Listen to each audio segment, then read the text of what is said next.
নবীওয়ালা কাজ মানে শুধু মসজিদে বসে তাসবিহ জপা নয়।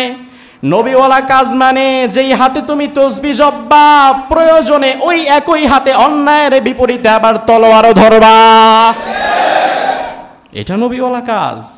পরীক্ষা আসবে, আশাদ্দুন নাসি বালাআন আল আম্বিয়া সুম্মা আল আমসাল ফাল আমসাল ইবতালা আর-রাজুল আলা হাসবি দীনিহি।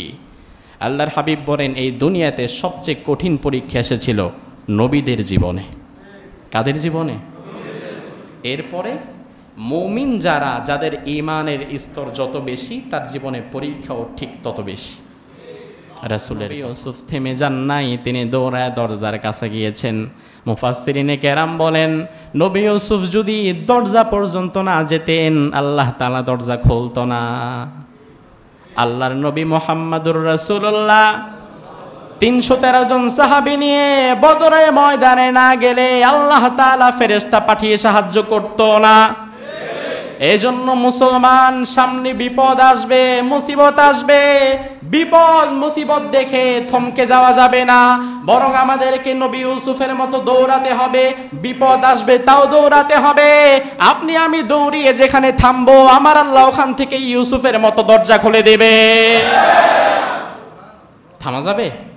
আরে দাঁড়া তো, কি হয়েছে? আসায়ু মিন্না ওয়াল ইসমামু মিনাল্লাহ। আমার কাজ তো দৌড়ায় ওই পর্যন্ত যাওয়া, দরজা খোলার কাজ তো আমার আল্লাহর। আমি যদি ঘরে বসে থাকি তাইলে হবে? ইউসুফ আলাইহিস সালাম আপোষ করলেন না। সুম্মা বাদালাহুম মিন বাদি মা রাআউল আয়াতি লা ইয়াসজুনুন্নাহু হাত্তা হিন। যখন তারা দেখলো ইউসুফ নির্দোষ, কোনো দোষ ইউসুফের পাওয়া যায় না, তখন তারা সিদ্ধান্ত নিল, দোষ পায় আর না পায়, ইউসুফরে লা ইয়াসজুনুন্নাহু, তারে তো জেলখানায় ঢুকাতেই হবে।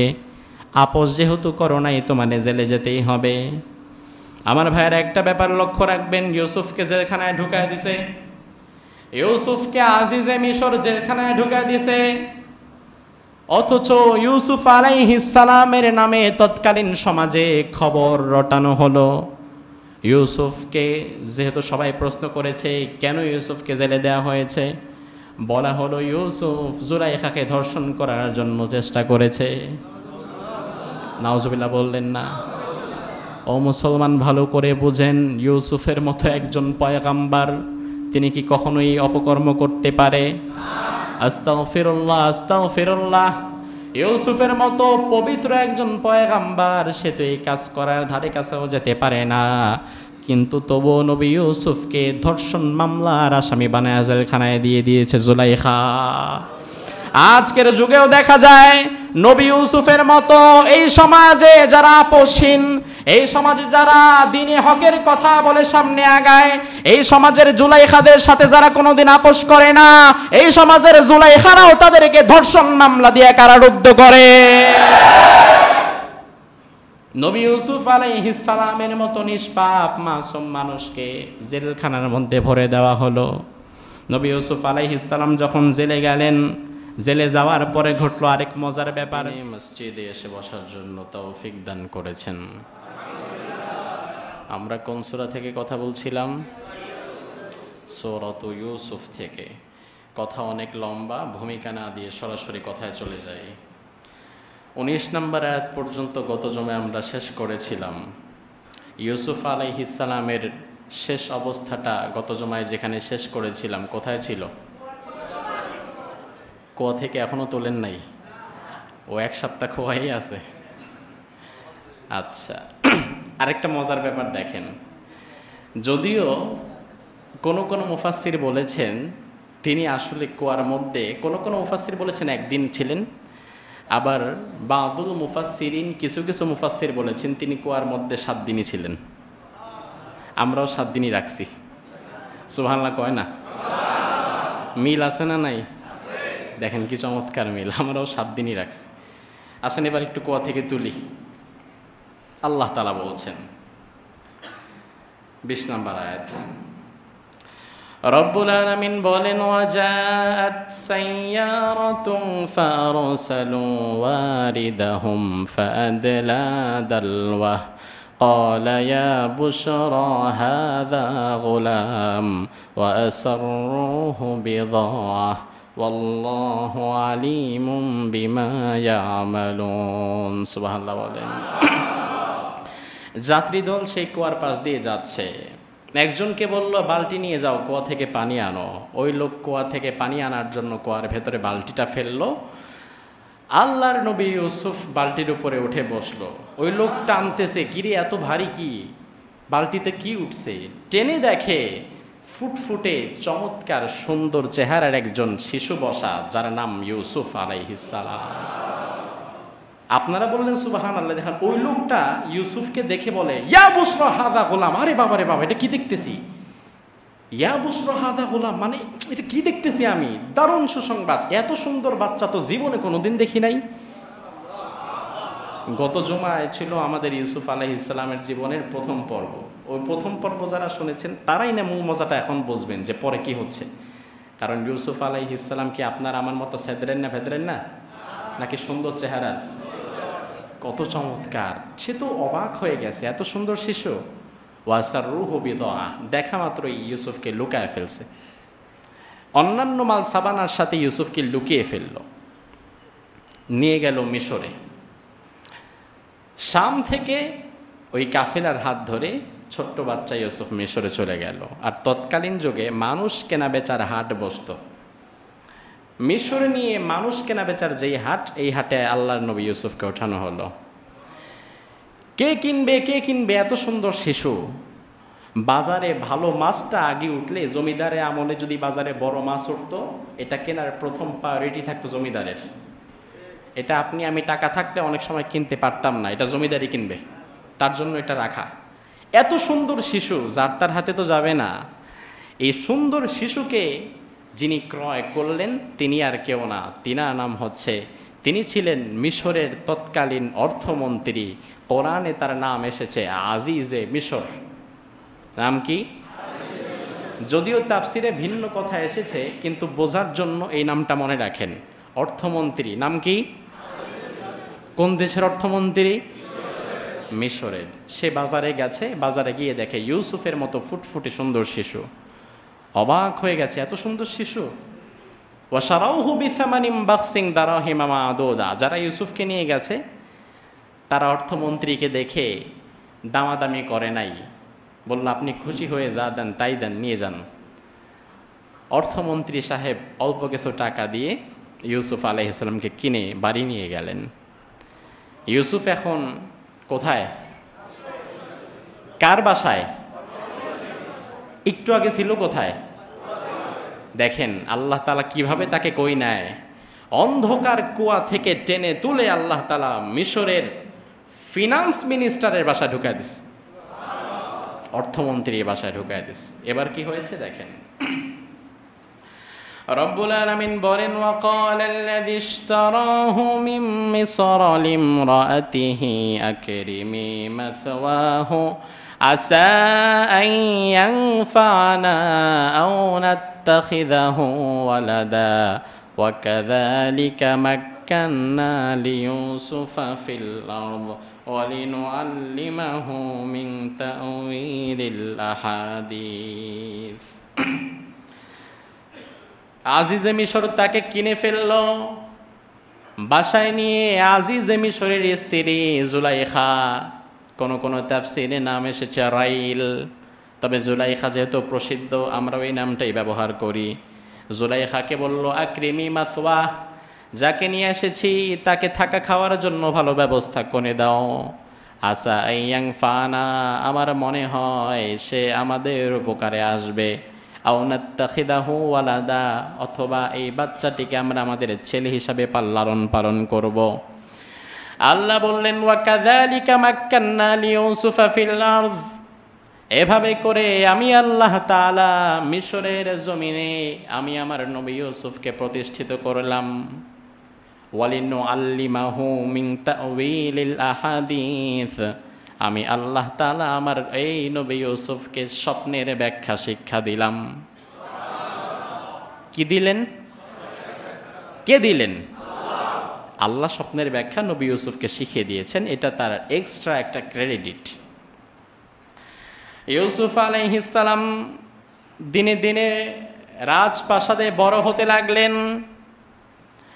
যখন তিনি পূর্ণ যৌবনে পৌঁছে গেলেন, পূর্ণ যৌবনে পৌঁছার পরে ইউসুফ আলাইহিস সালাম দেখতে অনেক সুন্দর হয়ে গেলেন। ইউসুফ যখন পূর্ণ বয়সে পৌঁছে গেলেন, তখন আল্লাহ ইউসুফের জন্য আরেকটা পরীক্ষা রাখলেন। কারণ নবীদের জীবন আপনার আমার মতো সাদাসিধা জীবন না। নবুয়তের রাস্তাটা কুসুমাস্তীর্ণ নয়, নবুয়তের রাস্তাটা কণ্টকাকীর্ণ। এই জন্য নবীওয়ালা কাজ যারা করে তাদের জীবনেও দুনিয়াতে কষ্ট আছে না নাই? নবুয়তি কাজ, নবীওয়ালা কাজ মানে হচ্ছে, ও মুসলমান, নবীওয়ালা কাজ মানে শুধু মসজিদে বসে তসবিহ জপা নয়। নবীওয়ালা কাজ মানে যেই হাতে তুমি তসবিহ জপবা, প্রয়োজনে ওই একই হাতে অন্যায়ের বিপরীতে আবার তলোয়ারও ধরবা। এটা নবীওয়ালা কাজ। পরীক্ষা আসবে, আশাদ্দুন নাসি বালাআন আল আম্বিয়া সুম্মা আল আমসাল ফাল আমসাল ইবতালার রাজুল আলা হাসবি দীনিহি। আল্লাহর হাবিব বলেন, এই দুনিয়াতে সবচেয়ে কঠিন পরীক্ষা এসেছিল নবীদের জীবনে। কাদের জীবনে? এরপরে মুমিন যারা, যাদের ঈমানের স্তর যত বেশি, তার জীবনে পরীক্ষাও ঠিক তত বেশি। রাসূলের কথা। এবার ইউসুফ আলাইহিস সালামকে আল্লাহ পরীক্ষা করবেন। অনেক সুন্দর হয়ে গেছেন, এত সুন্দর হয়েছেন, ইউসুফকে দেখে জুলাইখা ইউসুফের প্রতি আকৃষ্ট হয়ে গেছে। অথচ ছেলের মতো করে কিন্তু লালন পালন করছে, কিন্তু বড় হওয়ার পরে এত সুন্দর হয়েছে, ইউসুফের প্রতি আকৃষ্ট হয়ে গেছে। জুলাইখা আকৃষ্ট হয়ে গেছে।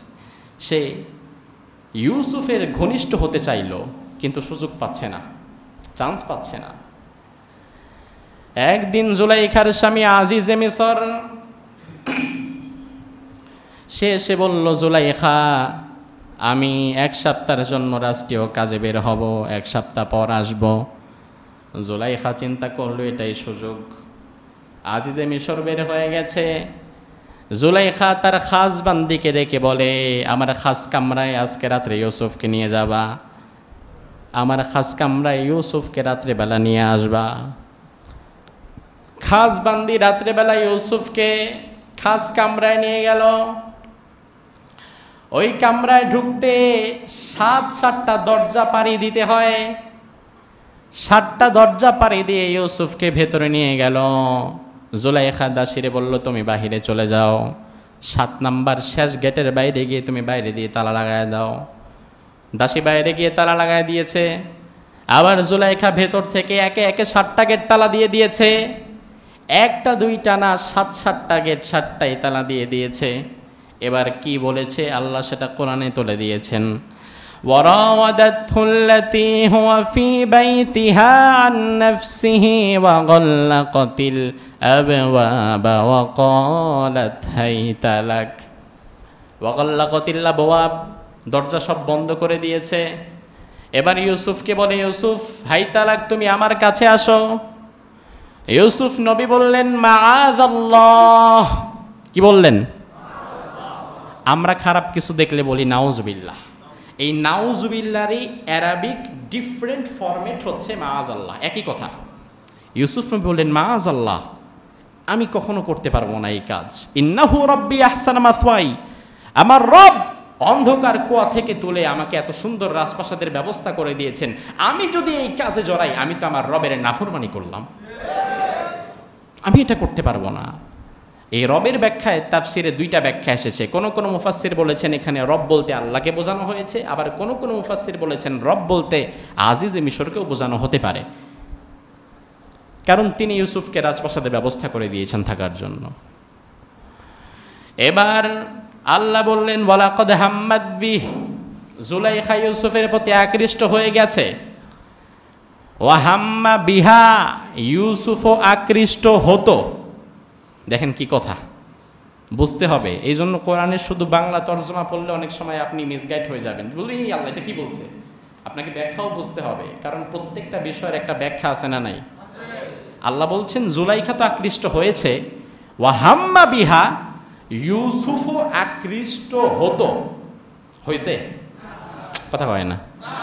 নাকি হতো? দেখেন কেন হয় নাই, লাউলা রাআ বুরহানা রব্বি, তার রব তাকে তৎক্ষণাৎ একটা নিদর্শন দেখিয়েছিলেন। এবার ব্যাখ্যাটা শোনেন। এই ওয়াহাম্মা বিহা এর ব্যাখ্যা কি? ইউসুফ আকৃষ্ট হতো, এর ব্যাখ্যা কি? এর ব্যাখ্যায় তাফসিরে মারিফুল কোরআনে আল্লামা শফি রহিমাহুল্লাহ তিনি লিখছেন। এই শফি রহিমাহুল্লাহ বা আহমদ শফি রহিমাহুল্লাহ না, উনি হচ্ছে তাকি উসমানী সাহেবের বাবা। তাফসিরে মারিফুল কোরআন এই গ্রন্থের তিনি লেখক। তিনি লিখেছেন যে আশরাফ আলী থানভী রহিমাহুল্লাহর একটা বক্তব্য তাফসিরে মারিফুল কোরআনে তিনি এই আয়াতের ব্যাখ্যায় এনেছেন। সেটা হচ্ছে, আশরাফ আলী থানভী রহিমাহুল্লাহ বলেন, প্রচণ্ড গ্রীষ্মের গরমে রোজাদার ইফতারের ঠিক আগ মুহূর্তে তার সামনে ঠান্ডা এক গ্লাস পানি যদি দেখে, তার অজান্তে ওই ঠান্ডা পানির প্রতি তার একটা ঝোঁক সৃষ্টি হয়ে যায়, কিন্তু ওই পানিটা সে তখন খেতে চায়, কিন্তু অজান্তেই একটা ভালো লাগা আছে না নাই? আশরাফ আলী থানভী বলেন, হয়তো ইউসুফের অজান্তে ওই রকমের একটা ঝোঁক চলে আসতো, কিন্তু ওটাও আল্লাহ আসতে দেয় নাই। লাউলা আর রাআ বুরহানা রব্বি, আল্লাহ সাথে সাথে ইউসুফকে একটা বুরহান দেখায় দিয়েছেন। হাম্মা বিহার ব্যাখ্যা নিলাম তাফসিরে মারিফুল কোরআন থেকে।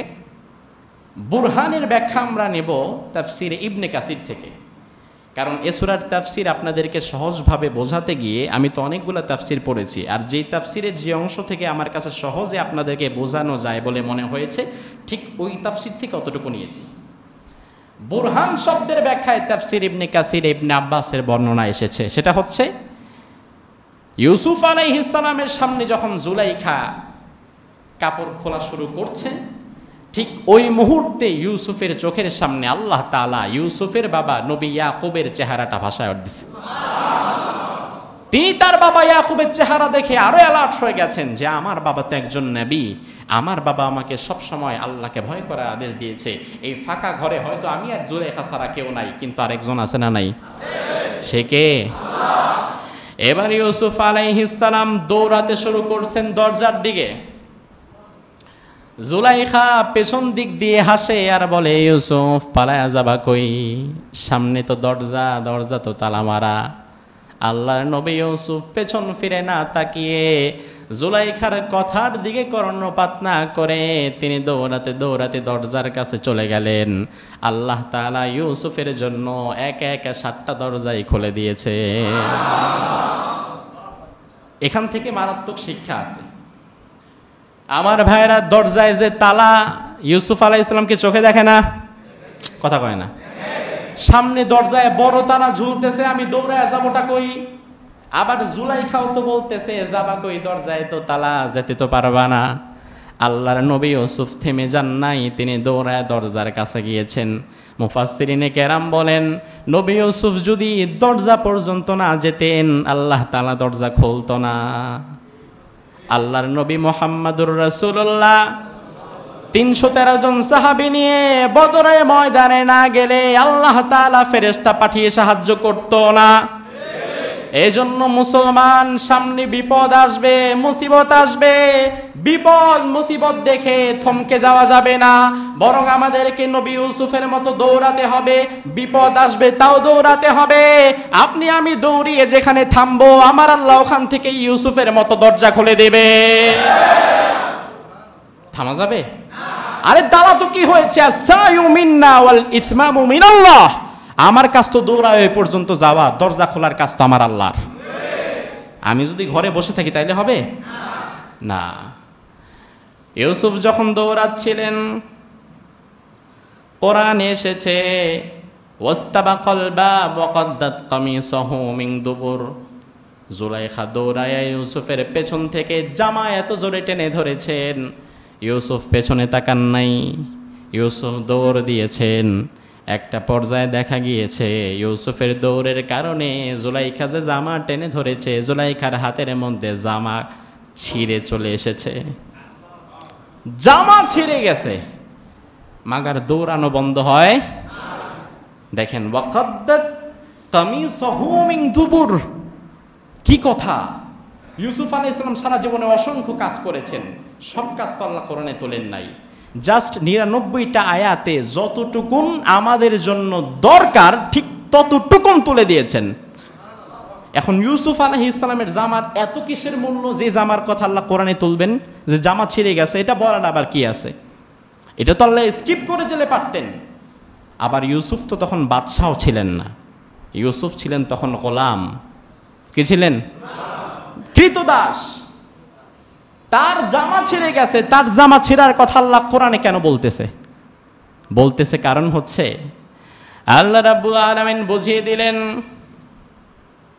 ও দুনিয়ার মানুষেরা, তোমরাও যখন এই দুনিয়াতে আল্লাহর দ্বীনের পথে চলতে থাকবা, দ্বীনে হকের পথে তোমরা যখন দৌড়াতে থাকবা, তোমাদেরকে বসিয়ে দেওয়ার জন্য, তোমাদেরকে থামিয়ে দেওয়ার জন্য যুগের জুলাইখারা তোমাদের পেছন থেকে দিয়ে জামা টেনে ধরবে, তোমাদের জামা টেনে ধরে জামা ছিঁড়ে ফেলবে, এমনকি কলিজা পর্যন্ত ছিঁড়ে ফেলতে পারে। তবু তোমরা কোনোদিন জুলাইখাদের কাছে থেমে যাবা না,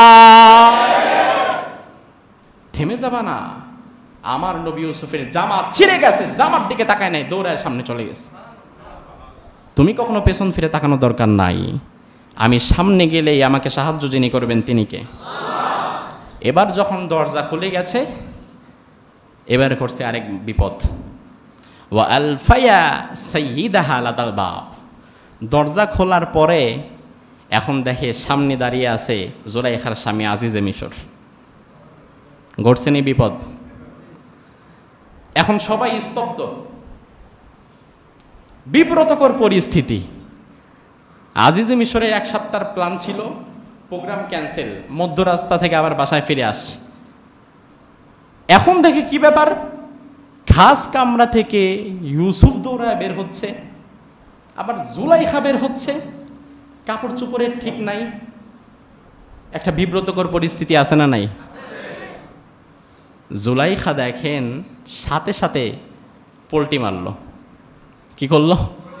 এটা সহজ ভাষা, যেটা আপনারা বোঝেন, যদি এটা বইয়ের ভাষা না। পোল্টি মারা বোঝেন? রং বদলায় ফেলছে। রং বদলায় সে বলে কি, মা জাযাউ মান আরাদা বিআহলিকা সুআন ইল্লা আইয়ুসজানা আও আযাবুন আলীম। স্বামী আপনি আসছেন ভালো হয়েছে, এই আপনার কৃতদাস গোলাম ইউসুফ, সে আমার সাথে কুকর্ম করার জন্য আমাকে জোর করে খাস কামরায় নিয়ে গেছে।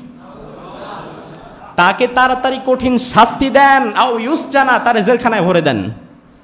সে আমাকে ধর্ষণ করতে চেষ্টা করেছে। ইউসুফ আলাইহিস সালাম তো আকাশ থেকে পড়েছে। মাআযাল্লাহ, কি বলে রে এটা? আপনারা বলেন ইউসুফ দোষী? কথা কয় না।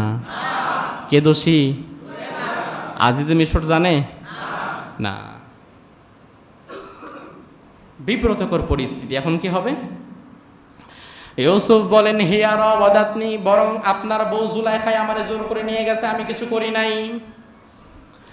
এখন এই ঘটনার সত্যতা যাচাইয়ের জন্য তো একজন সাক্ষী দরকার।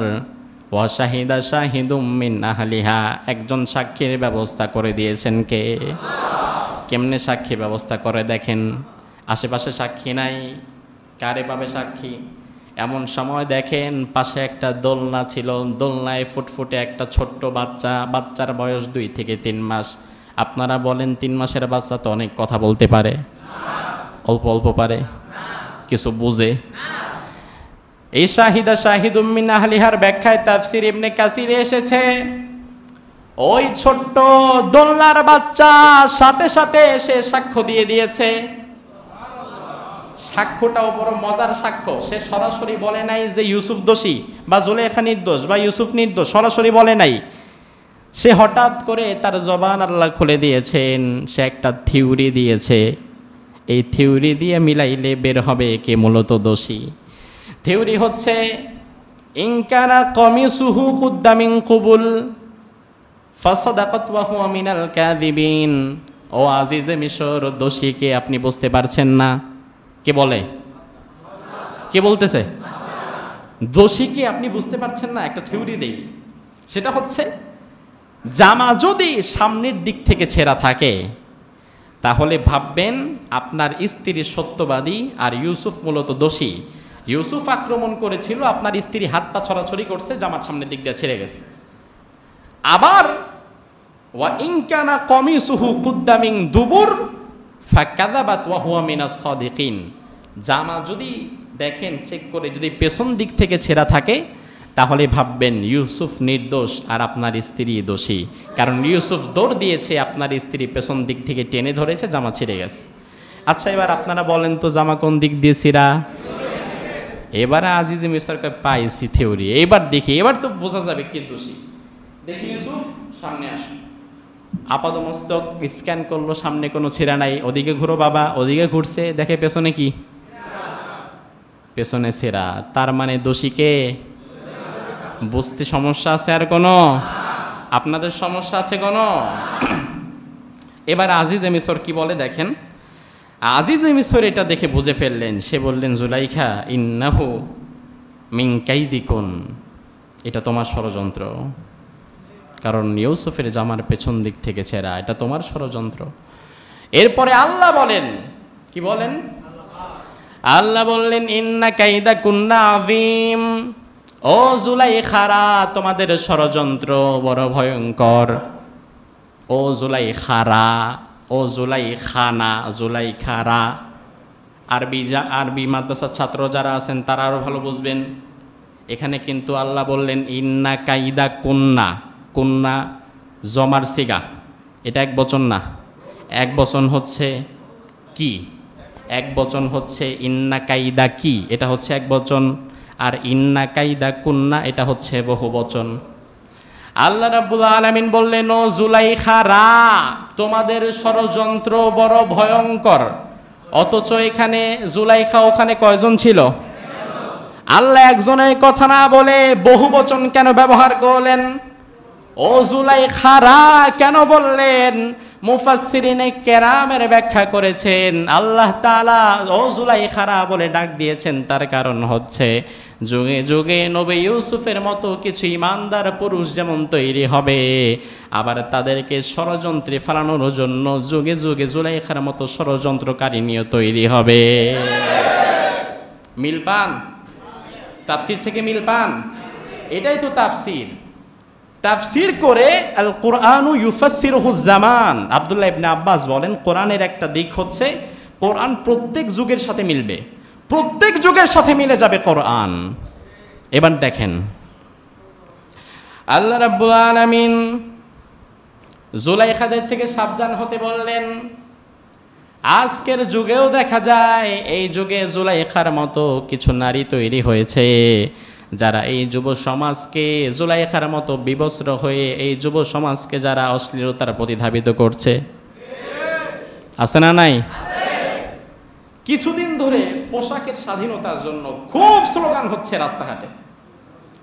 আমি একদিন ঢাকায় গেলাম 2-3 দিন আগে, রাস্তা দিয়ে যাওয়াই যাচ্ছে না, রাস্তা ব্লক করে রাখতেছে। কয়জন? বেশি না, 25-30 জন। গায়ে ভালো কাপড় নাই, সামনে আছে তো পেছনে নাই, পেছনে আছে তো সামনে নাই, এদিকে খোলা এদিকে খোলা। রাস্তায় আপনি যে বলবেন যে এটা কি পড়ছেন বোন, উল্টা থ্রেট দেয়া বলবে আপনি তাকান কেন? আমি যা খুশি তাই করি, আপনি তাকান কেন? আমি ল্যাংটা হয়ে রাস্তায় ঘুরবো, আপনি তাকাবেন কেন? এটা কি ভালো মানুষের কথা না পাগলের কথা? তারা ব্লাউজ ছাড়া শাড়ি পরে রাস্তায় ঘুরতেছে, এদিকে এদিকে সব দেখায় দেখায় রাস্তায় ঘুরতেছে আর বলতেছে এটা আমাদের পোশাকের স্বাধীনতা। এটা কি পোশাকের স্বাধীনতা না বেহায়াপনা? তারা বলছে এই শর্ট ড্রেস পরে আমরা যে ওপেনলি রাস্তায় হাঁটবো এটা হচ্ছে আধুনিকতা। এটা কি কথা কন না? এটা কি? আমি বলি শর্ট ড্রেস পরে ছোট ছোট জামা কাপড় পরে রাস্তায় বের হওয়া যদি আধুনিকতা হয়, তাহলে এই দুনিয়ায় পশুর চাইতে আধুনিক আর কিচ্ছু নাই, কারণ তার কোনো ড্রেসই নাই। ঠিক কি না? তো তুমিও ধীরে ধীরে তার মতো হয়ে যাও, আরো বেশি আধুনিক হয়ে যাবা।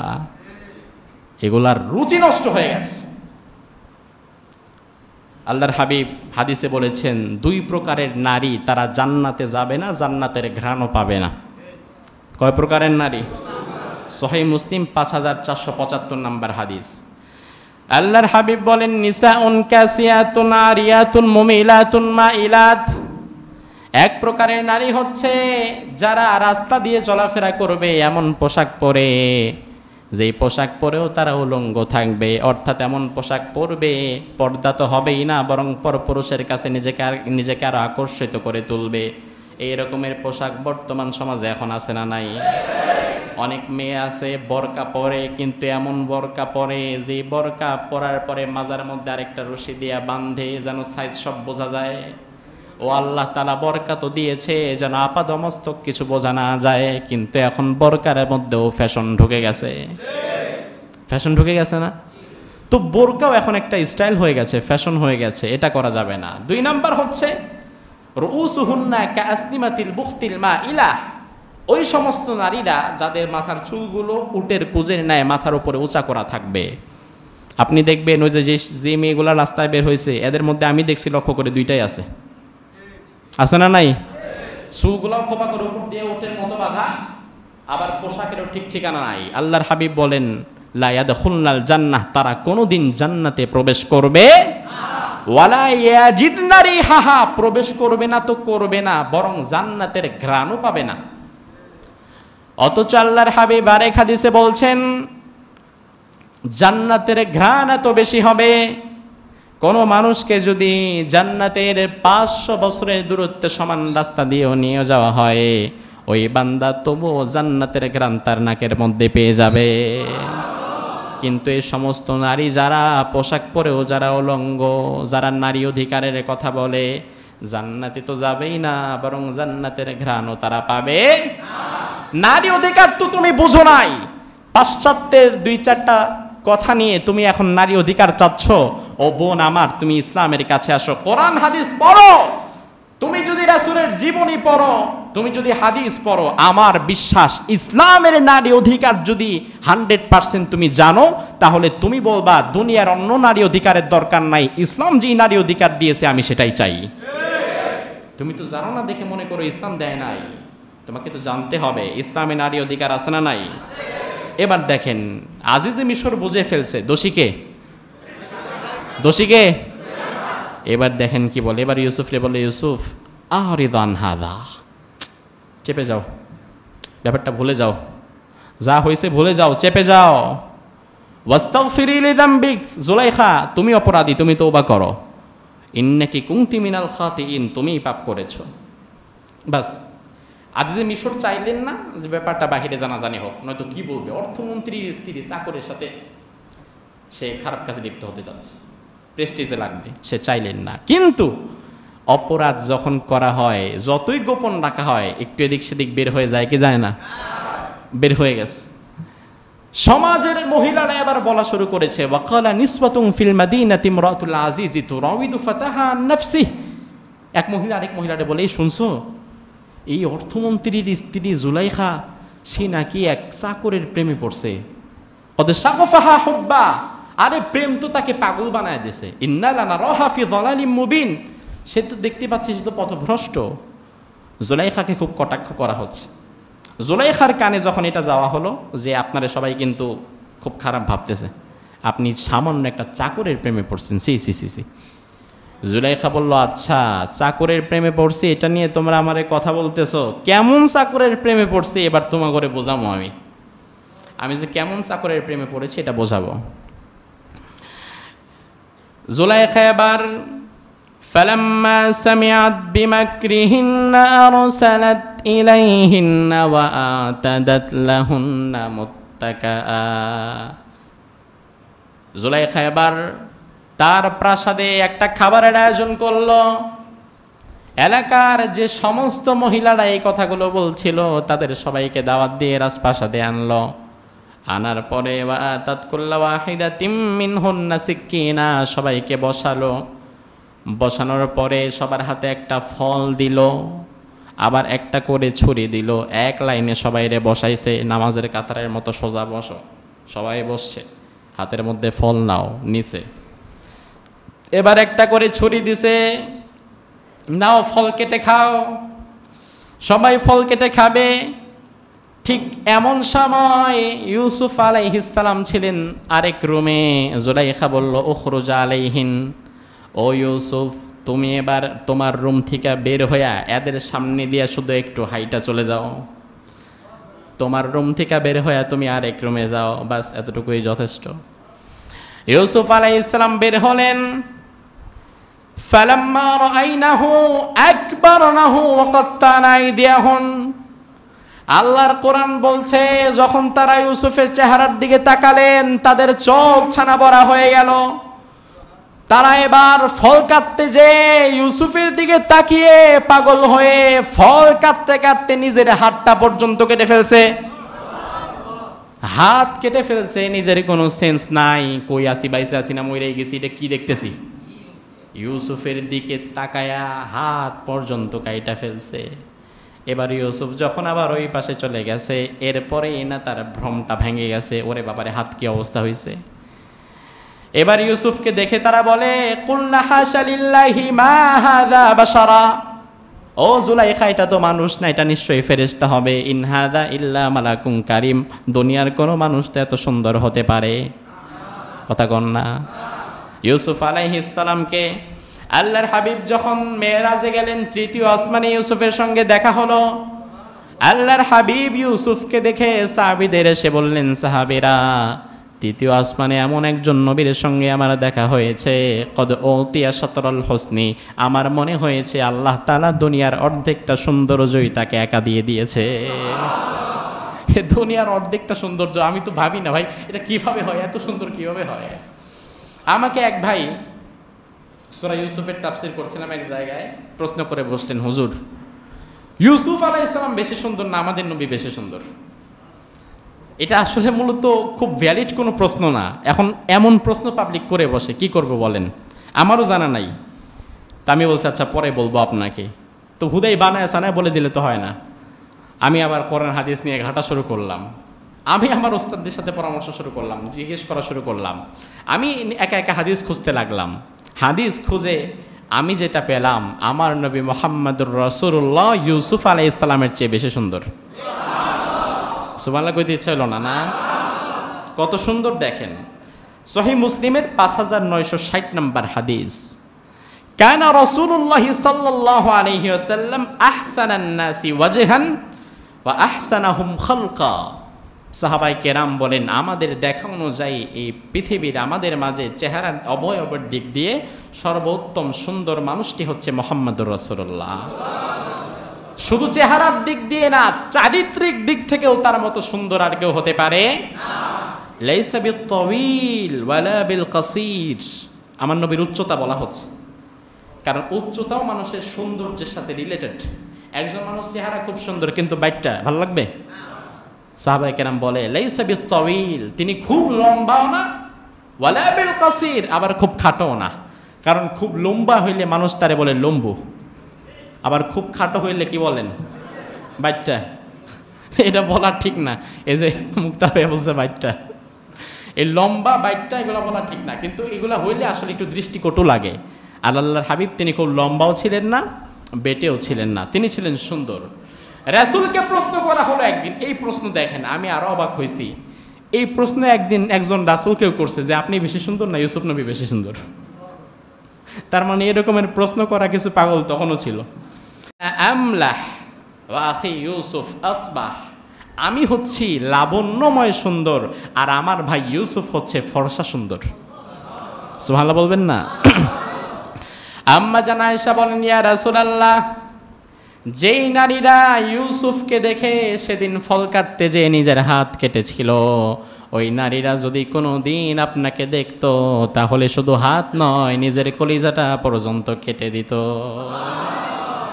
আমার ভাই ইউসুফ আলাইহিস সালাম অনেক সুন্দর ছিলেন, কথা ঠিক, কিন্তু ইউসুফ আলাইহিস সালামের জন্য একজন মানুষও ইউসুফের ভালোবাসায় জীবন দেয় নাই। এর কোনো প্রমাণ পাবেন না যে ইউসুফের ভালোবাসায় জীবন দিছে না, হাত কাটছে, পাগল হয়েছে।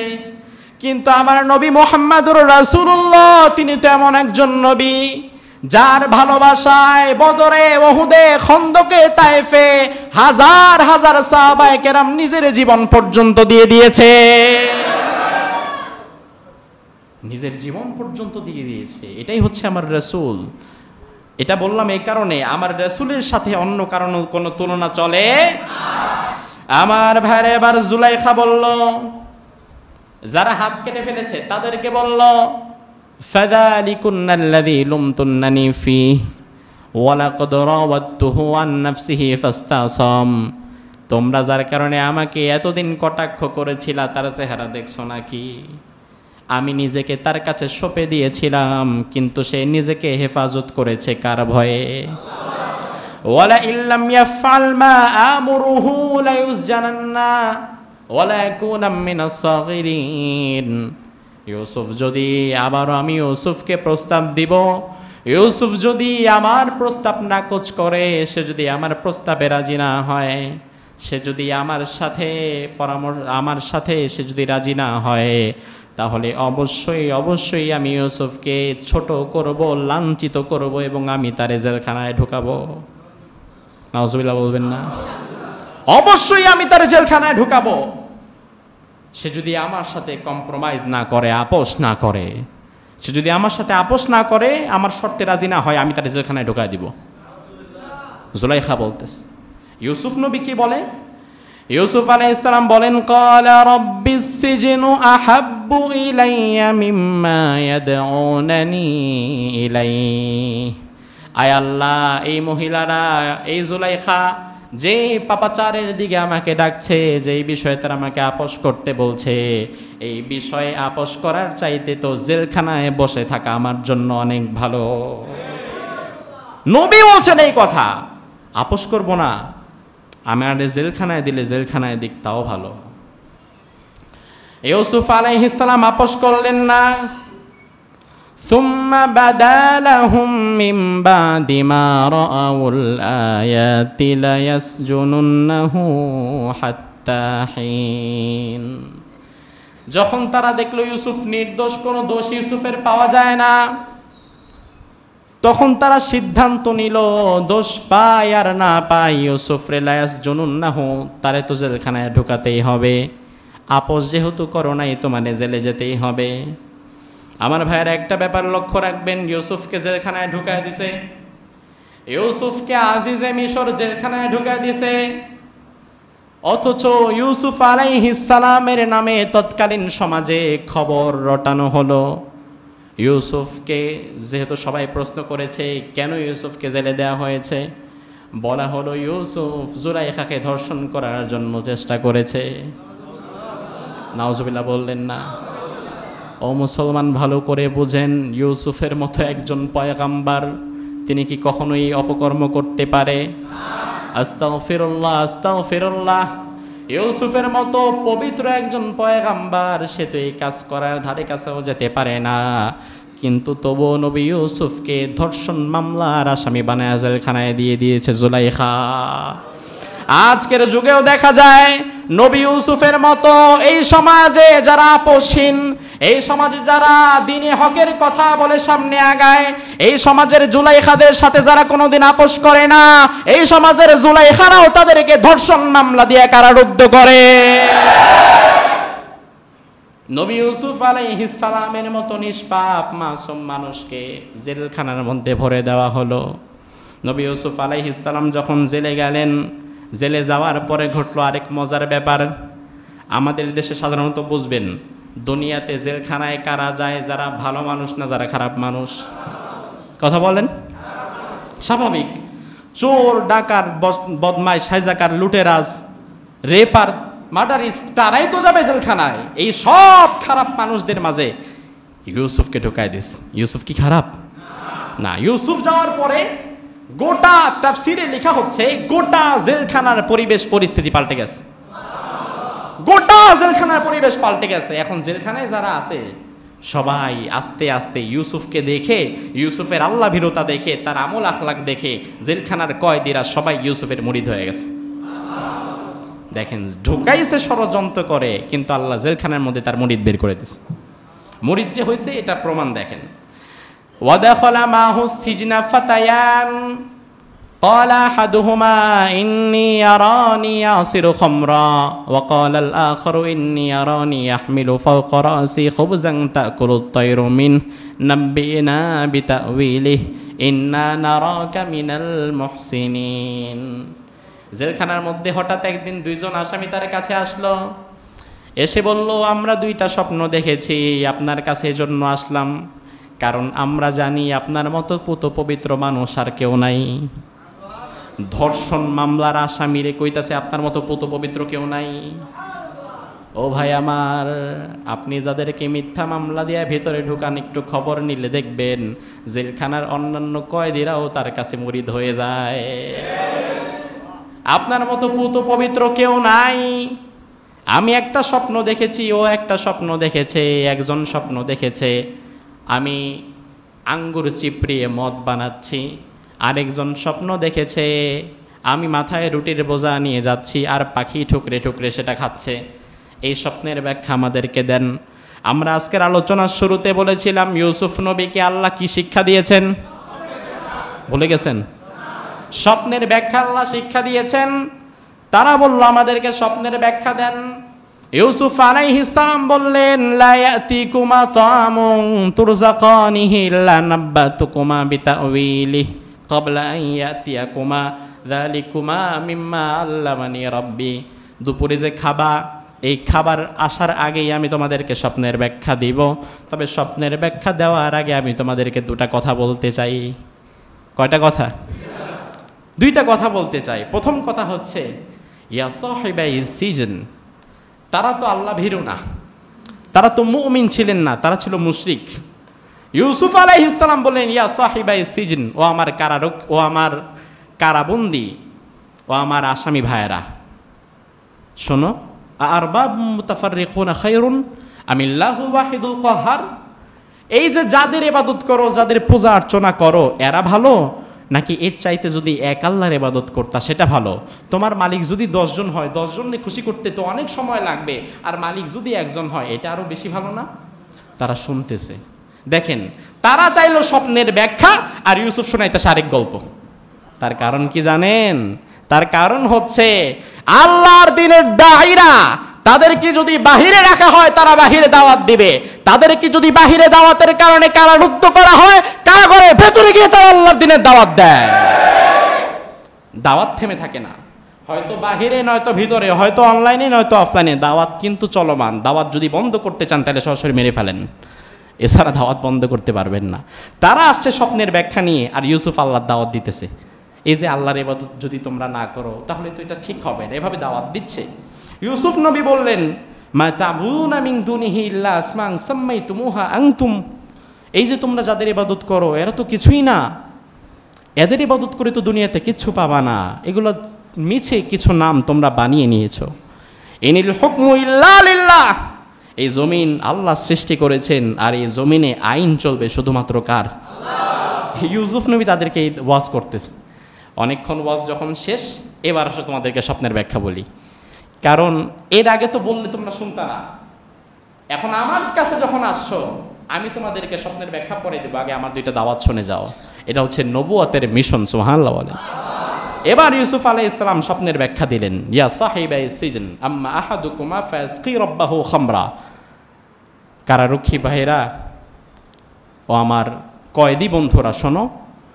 দেখেন, দুইজনকে বলতেছে, তোমাদের মধ্যে একজন সে বাদশার রাজপ্রাসাদে দায়িত্ব পাবে, বাদশাকে শরাব পান করানোর দায়িত্ব পাবে, আর আরেকজন তাকে ফায়ুসলাব শুলিবিদ্ধ করা হবে।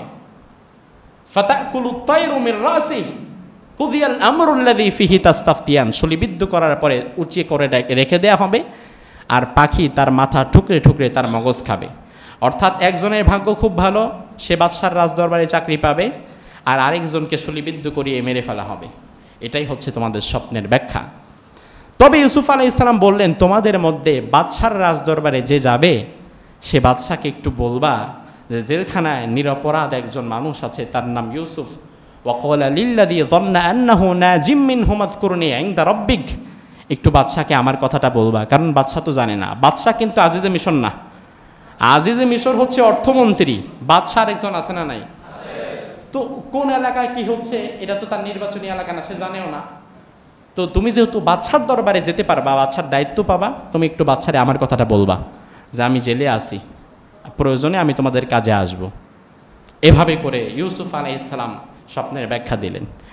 সূরা ইউসুফ থেকে ইউসুফ আলাইহিস সালামের জীবনী আপনাদেরকে শোনাচ্ছি, গল্প শোনাচ্ছি, ইতিহাস শোনাচ্ছি। আর এই ইতিহাস লামসাম মিসা ইতিহাস না, এই ইতিহাস আমাদেরকে জানিয়েছেন কে? ইতিহাস সূরা ইউসুফ থেকে আপনাদেরকে কেন জানাচ্ছি? কারণ ইতিহাস থেকে আমাদের জীবনে শিক্ষা নেওয়ার দরকার আছে না নাই? তবে ইতিহাসের সবচেয়ে সত্য দিক হচ্ছে ইতিহাস থেকে খুব কম মানুষই শিক্ষা নেয়। ইতিহাস শুনে কিন্তু ইতিহাস থেকে শিক্ষা খুব কম মানুষই নেয়। গতকাল একজন মারা গিয়েছেন, ব্রিটিশ দ্বিতীয় রানী, কি নাম? এলিজাবেথ, ইংল্যান্ডের দ্বিতীয় রানী। বাংলাদেশ সহকারে সর্বমহল থেকে খুব শোক প্রকাশ করা হচ্ছে, খুব কান্নাকাটি করা হচ্ছে। রিপ, RIP, রেস্ট ইন পিস। বাবারে বাবা, কত দোয়া খায়রাত করা হচ্ছে ব্রিটিশ রানীর জন্য। অথচ এই মানুষগুলা তো ভুলেই গেছে এই ব্রিটিশ রানীকে। আরে আমি তো ভুলেই গেছি এই ব্রিটিশ রানীকে। এই ব্রিটিশ রানী তো সে, খ্রিস্টান তো পরের ব্যাপার, এগুলো পরে রাখেন, বাদ দেন। এই ব্রিটিশ রানী তো সেই, ব্রিটিশ তো সে যে ব্রিটিশ 200 বৎসর আমাদের দেশকে গোলাম বানায় রাখছিল। ইতিহাস তো ভুলেই গেছি আমরা। এই বঙ্গদেশ, বঙ্গরাজ্য এতটা সমৃদ্ধ ছিল। আজকে যেমন আপনি উন্নত বিশ্বের জন্য ইংল্যান্ড আমেরিকাকে বুঝেন, একটু ভালো থাকতে, ভালো খাইতে, ভালো পড়তে ইংল্যান্ডে ছুটে যান, আমেরিকায় ছুটে যান, সেটা আপনার ড্রিম ওয়ার্ল্ড, সেটা দুনিয়াতে আপনার বেহেশত মনে হয়। এই দুনিয়াতে এই বঙ্গরাজ্য ছিল তাদের জন্য তখন ড্রিম ওয়ার্ল্ড। তারা ছিল ফকির, জাগতিক সম্পদের দিক থেকে তারা ছিল ফকির, মিসকিন, কিছুই ছিল না। একটু ভালো থাকতে, ভালো খাইতে, ভালো পড়তে, ব্যবসা বাণিজ্য করে জীবনটা বাঁচাইতে তারা এই বাংলাদেশে এসে ব্যবসা শুরু করেছিল, এই দেশে এসে ব্যবসা শুরু করেছিল। এদেশের অর্থনীতি, ইতিহাস পড়বেন, চেপে রাখা ইতিহাসটাও পড়বেন। আমি যেহেতু ইতিহাস বিভাগের ছাত্র, এগুলো তো অন্তত পরীক্ষার জন্য একটু পড়তে হয়। আপনি দেখবেন তৎকালীন যুগে এদেশের অর্থনীতি এতটা সমৃদ্ধ ছিল। 1710 সালের রিপোর্টে তৎকালীন প্রকাশ হয়েছিল শুধুমাত্র ঢাকার জিডিপি ছিল 10 মিলিয়ন। এতটা সমৃদ্ধ আমরা ছিলাম। আল্লাহ তাআলা আমাদেরকে সম্পদ কম দেয় নাই। এই হীরা, মণি, জাহারাত সহকারে দামি দামি পাথর, মণি, মুক্তা, স্বর্ণ, খনিজ সম্পদ সব আল্লাহ আমাদেরকে দিয়েছেন। আমাদেরগুলো চুরি করে তারা ইংল্যান্ডে নিয়ে আজকে তারা খুব সাধু সাজতেছে। আমাদের জিনিসগুলো তারা নিয়ে গিয়েছে। বাংলাদেশ থেকে যখন চলে যায়, এই বঙ্গরাজ্য থেকে যখন ব্রিটিশ চলে যায় 200 বছর পরে, চলে যাওয়ার সময় তারা কি করলো? ভারত, পাকিস্তান, ইন্ডিয়া এগুলাকে ভাগ করলো। এমনভাবে ভাগ করলো, এই যে আজকে সাম্প্রদায়িক দাঙ্গা হয়, হিন্দু মুসলমানের দাঙ্গা হয়, রায়ট যেটাকে আমরা বলি, রায়ট, সাম্প্রদায়িক দাঙ্গা। এই সাম্প্রদায়িক দাঙ্গার গুরু হচ্ছে ব্রিটিশরা। এই ব্রিটিশ শাসনের আগেও এই বঙ্গরাজ্যে তখন হিন্দু মুসলমান সহাবস্থান ছিল, পাশাপাশি আমরা থাকতাম। হিন্দু তার মন্দিরে যেত, আমি আমার মসজিদে যেতাম, কোনো সমস্যা ছিল না। কিন্তু আপনারা ব্রিটিশের ইতিহাস পড়লে দেখবেন তাদের ইতিহাসের প্রথম কথা হচ্ছে divide and rule. Divide and rule অর্থাৎ ভাগ করো আর শাসন করো। হিন্দু মুসলমান যদি সব এক হয়েই থাকে তাহলে তো ভাগও করা যাবে না, শাসনও করা যাবে না। রাতের আধারে গোলাম আহমদ মর্তুজার ইতিহাস পড়বেন, সে ভারতের একজন লোক, ভারতের নাগরিক, ভারতের লেখক, চেপে রাখা ইতিহাস লিখেছেন। রাত্রিবেলা ব্রিটিশরা মুসলমানদের ঘরে শুকরের গোশত ঢুকায় দিয়েছে, আবার রাত্রিবেলা হিন্দুদের ঘরের সামনে গরুর কাটা মাথা রেখে দিছে। সকালবেলা হিন্দু মুসলমান দুইজন যুদ্ধে লিপ্ত হয়ে গেছে। ব্রিটিশ এবার দেখলো, যাক দুইজন ঝগড়া করতেছে, এবার আমি এসে আমার কাজটা শুরু করে দিই। এদেশে রায়টটাও তারা শুরু করেছে। এদেশের সম্পদ ছিল, সিল্ক ছিল, মসৃণ ছিল, জাহাজ শিল্প ছিল। এগুলা এই দেশের শিল্প সম্পদ ছিল। আরও 250 বছর আগের কথা বলতেছি, আমরা এতটা সমৃদ্ধ ছিলাম। আর আজকে সিল্ক, মসলিন, এই জাহাজ শিল্প, এগুলো আমাদের আর সম্পদ নাই, এগুলো এখন শুধু ইতিহাস হয়ে গেছে। ইতিহাস হয়ে গেছে, এগুলো আমরা চোখেও দেখি নাই। আপনি দেখবেন, আমি এই বছর ফেব্রুয়ারিতে মাহফিল করেছি, কি বলে দ্বীপটা, সন্দ্বীপে যাওয়ার সময় কুমিরা ঘাট আছে, কুমিরা ঘাটে গাড়ি রেখে এরপরে স্পিড বোর্ডে যেতে হয়। কুমিরা ঘাটে গাড়ি রাখার পরে আমি দেখলাম বিরাট এক জাহাজ, অনেক পুরানো জংধরা জাহাজ, অনেক মানুষ সেটাকে ভাঙতেছে। আমি ওখানকার স্থানীয় ভাইদেরকে জিজ্ঞেস করলাম, এত বিরাট জাহাজ, ওরে বাবা রে বাবা, কয়েকটা ফুটবল মাঠের সমান, এটা কোত্থেকে আসছে? বলতে ইংল্যান্ড থেকে আসছে। ইংল্যান্ডের ব্রিটিশরা তারা এটা 60, 70, 80 বছর চালাইছে। যখন জং ধরে গেছে তখন এগুলা ভাঙ্গারি হিসাবে এই দেশের মানুষের কাছে বিক্রি করে ফেলছে। এখন এগুলারে আমরা বছরের পর বছর ভাঙ্গা কাইটা ওই ফকিরা পোলার জিনজিরা গিয়ে বিক্রি করি, অথচ এই জাহাজ শিল্প ছিল আমাদের। আরে আমাদের জাহাজ শিল্প ছিল, আজকে জাহাজ শিল্প কারে কয় আমরা চোখেও দেখি নাই, ওই মানুষের ভাঙ্গারি জাহাজ আনতে হয়। আমাদের জাহাজ শিল্পকে ধ্বংস করে ব্রিটিশরা তাদের দেশে জাহাজ শিল্প করেছে, এদেশের জাহাজ শিল্পের কারিগরদেরকে মেরে ফেলেছে, বাকিদেরকে ওখানে নিয়ে গেছে।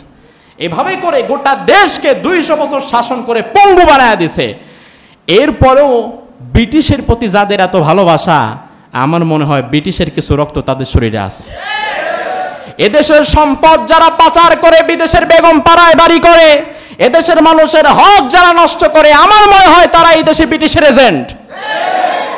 এদেশটা হিন্দু মুসলিম সবার দেশ, এদেশে যারা ভালোবাসে এদেশকে সবার দেশ। এদেশটা কোনো একক মানুষের না, এদেশে আমরা জন্মেছি, এদেশের মাটি মানুষের সাথে আমাদের রক্ত মিশে আছে। এদেশকে ভালোবাসা, এদেশকে হেফাজত করার দায়িত্ব আমাদের আছে না নাই?